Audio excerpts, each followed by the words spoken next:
Hello, my friend. Welcome back to the Ascended Spiritual Warrior. Today's story comes from a woman named Melinda, 31 days after childbirth. If this is your first time on our channel, welcome. I appreciate you being here.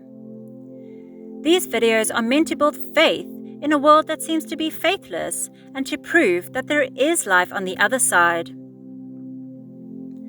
If you enjoy these videos, then please click the like, subscribe, and bell icon so you'll get notified of any new out-of-body experience and near-death experience stories we upload.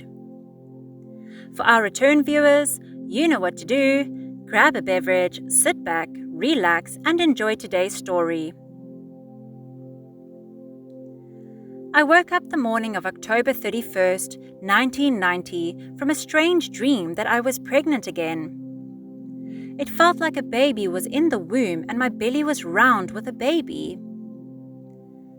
I noticed that my period had arrived and I was bleeding heavily. I was surprised because I had been breastfeeding. I called the doctor's office and they said that it was probably normal but to keep a watch on it. I packed up my newborn baby girl and book bag. Then I took a city bus to the university to attend classes that morning with my baby. I felt fine. It was only on the bus ride back home at about 10:30 a.m. that I felt something roll out of my body and down my pant leg when I stood up to get off the bus. Much to my horror, I realized it was a blood clot the size of a softball. I picked my clot up as people gasped and stared at me. I made the decision that I wasn't going to be able to walk the few blocks to make it back home. I crossed the street to the hospital. I only made it as far as the grass out front of the emergency room. I was gushing blood and started to get dizzy and lightheaded. I tried to get the attention of 2 emergency room paramedics who were smoking out front, but I couldn't make a sound louder than a whisper. I tried to fall with my arms outstretched so that I didn't fall on my baby newborn girl.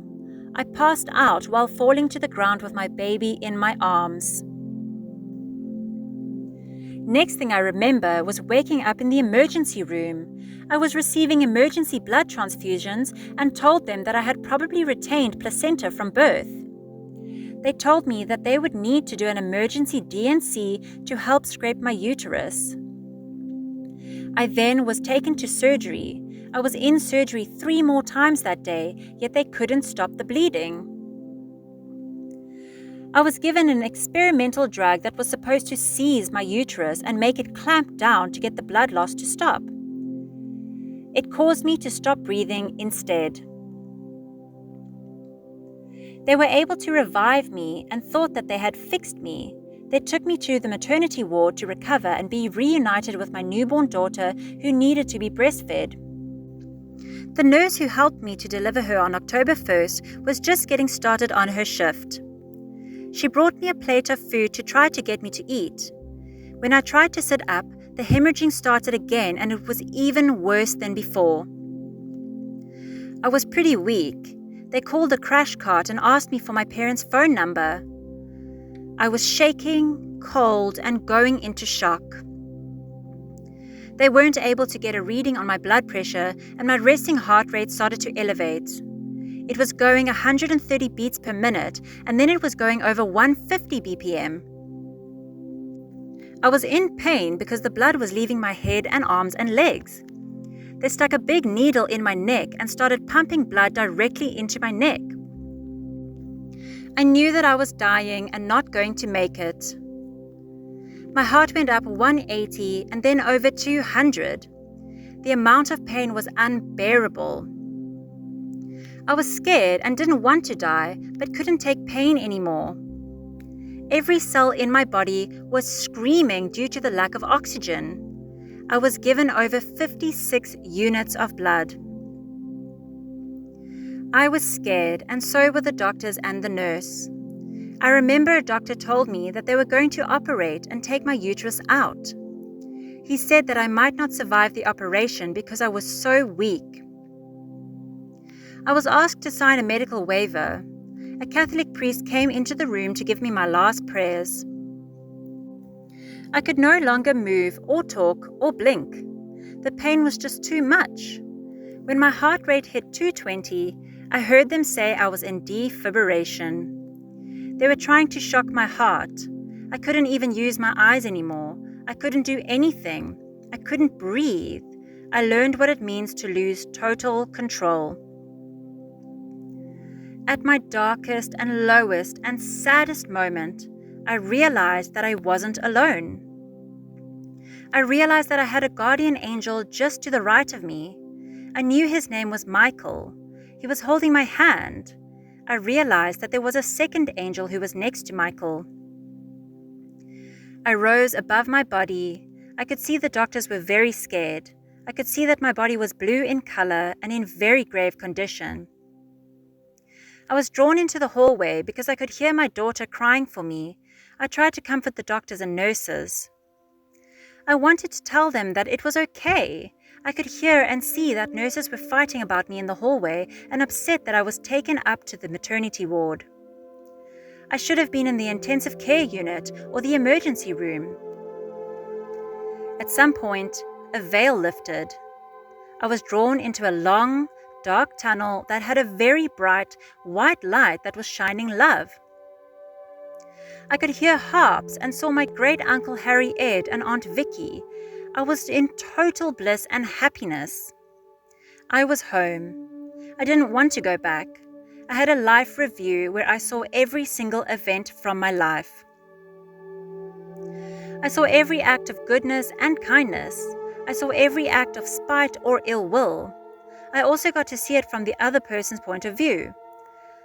Although time did not exist, this life review took forever, but in reality it was only a blink of a second.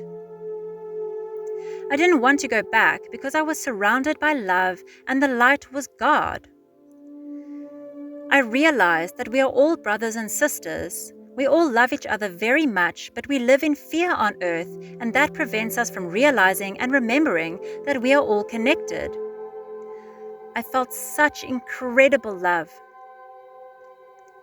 I saw courtyards with beautiful, vibrant roses that were more colorful than on earth. I saw colors that did not exist. I understood infinity and all the knowledge of the universe. I saw white buildings that were open and in the sky. They reminded me of buildings from Greece and Athens.